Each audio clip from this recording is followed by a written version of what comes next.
we want to find a couple of derivatives. First, the derivative of x cubed times the inverse tangent of x, and then the derivative of 1 minus x squared times the inverse sine of x. Both of these problems involve products, u times v. In the first one, we could say that u is x cubed and v is the inverse tangent of x. And in the second one, we have u times v, where we can say u is 1 minus x squared and v is the inverse sine of x. So in either case, if you want the derivative of a product, we have to use the product rule.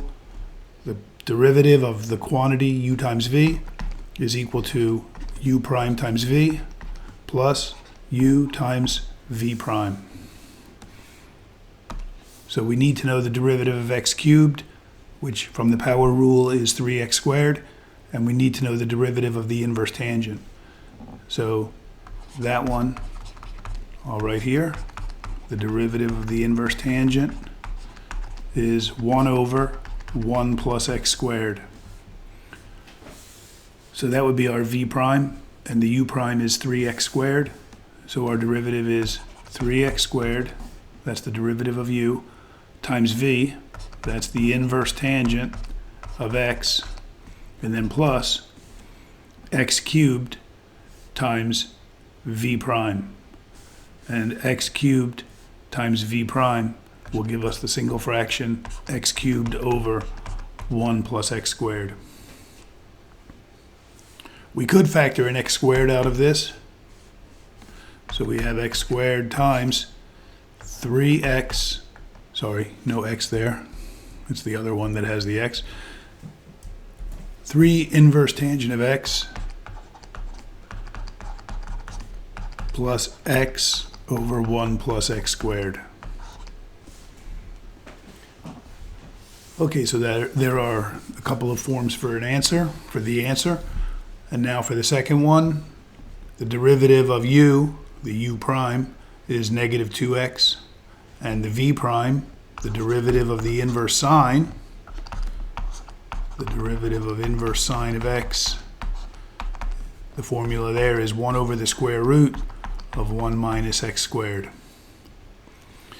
So the derivative of u times v here, according to the product rule, is u prime, which is negative 2x, times v, just copy that one, inverse sine of x, and then plus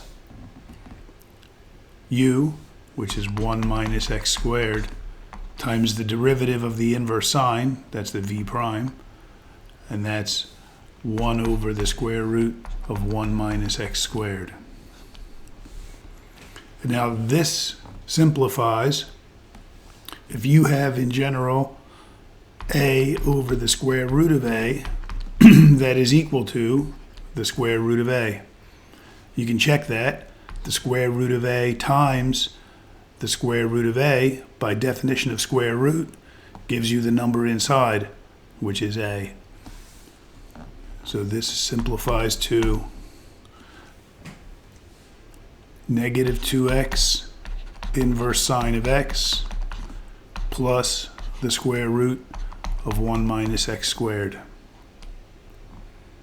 So there are a couple of derivatives involving the inverse trigonometric functions, inverse tangent and inverse sine, and both derivatives involve the product rule.